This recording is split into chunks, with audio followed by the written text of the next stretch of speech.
Hey Jamie, this is Taylor Lautner. It's Wednesday, January 4th.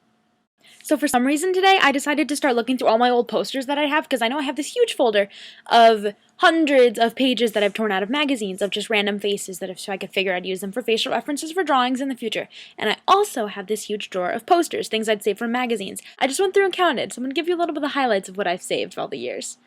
So from what I've counted right here, I have approximately 72 posters that I've saved out of magazines of just like celebrities and actresses and things like that. Well, actors.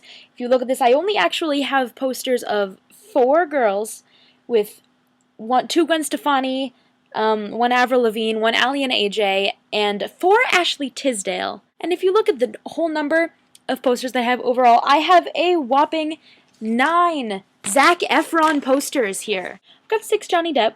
Also got 6 Orlando Bloom, grown out of him. But then I have 5 Chad Michael Murray and 7 Chris Brown.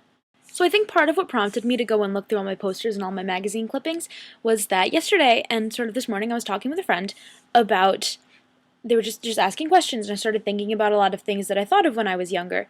So other than the posters today, I also decided that I was going to go through some of my old notebooks. So I've got a variety of things here through elementary school, through about junior year of high school. Unfortunately, there's not much difference in the maturity level through all of it. So I'm going to see if I can find some interesting things to share with you. I was one of those people who, whenever I had something I wanted to write down, I would just write on anything. So I've got scrap papers and things everywhere, but one of the things I used to like to write, especially involved in French, is mystère and boule de gomme. It means mystery and gumballs. And it's on everything. I know it's from these videos that we used to watch in class. It was really corny, awful, like learning videos where at the end it would be like, oh, in this you heard them say these words, now learn to say these words too. And the characters were just ridiculous. It was called French in Action, and it was absolutely hilarious. But God, it was weird. So that's written on everything. I also used to do a lot of saving instant messages, but not with anyone. I saved the instant messages with guys I was into or people I was already dating. So they're all really weird looking back on relationships that I'm not in anymore. And like, I don't know, I just found this one where it's basically right after we started going out, this guy and I were planning all like the wonderful things that our relationship is going to be that lasted like 4 months. So, you know, high school, what are you gonna do? In this book here, which on the back tells me how to hypnotize a frog, got lists of these things that my friend and I were obsessed with.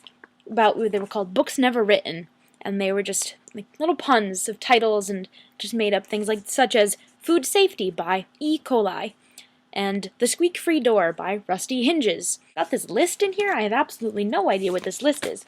This list of 30 things starts out with My Brother's Name, Simon Cowell, All New Movie, Cool Doritos, Interactive, Thomas J. Rui, Freaking Out, Josh Langell, The Cast of Your Good Man, Charlie Brown, 10, My Notebook, 11 Facts, Lewis Mills, Obs N and Ty S, Padme and Anakin Skywalker, love you guys, Miss Sherman, Alyssa Treff, do hard work, I'm obsessed, Kara and Josh, Kara Salnick, Skin Therapy, Harry Potter, Green Dragon, Polly Pocket, Her Queendom Information, I Love Gay Guys and Alien Race, and Cartoonists.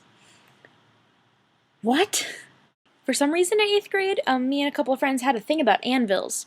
Just thought they were very interesting. And that was when the 3rd Star Wars movie came out. So we have this picture of Hayden Christensen with an anvil above his head, and on the back we wrote this story about Yoda trying to get him to drop it on his head so that he would prevent Darth Vader from being created. So I'm a really messy person normally, but according to these notebooks, I like to try and pretend to be organized. This one is basically lists of all the t-shirts that I own in very graphic detail of which drawer they're in and which row of t-shirts in which drawer that they're in. I've got about 6 pages of t-shirts organized in here. When I was in like 5th grade up and through like middle school, probably stopped in high school, I thought I was like this fantastic cartoonist. So I've got this book here that's literally just all cartoons. This one is probably the best in here, and I traced it out of a book. Eventually, I realized I wasn't that great at cartooning, and I should try and draw things realistically. And at that point in time, this was about what I could do. The eyelashes are a bit intense. Look at that. It's like a millipede landed on your eyes. I think I just found probably the greatest one I found so far. This is my diary. It was my first diary from when I turned 5 years old in 1997. The first two entries, I didn't even write myself. I'd have my mom write them. The first one that I wrote partially by myself says, "Dear Diary, I liked all my toys I got from Santa Claus, especially you, Diary, from Santa Claus." And then there's a lovely little illustration of Santa Claus. A little more proof of the boy crazy. Here I am, 5 years old. No, almost 6 in this one. It says, "I have 3 boyfriends. I think they are very cute. I love them. Their names are Tom, Josh, and Ryan." So, I'm probably going to continue reading through these a little bit, wallow in the patheticness that was my younger self. And I will see you tomorrow. It's also apparently very vindictive in this journal here. Every time somebody in my class got in trouble, I would write about it. Be like, haha, they got in trouble. It was the only good thing about today was that this person I dislike got sent to the office, and lots of detail about how unhappy they were, and I was very pleased with myself.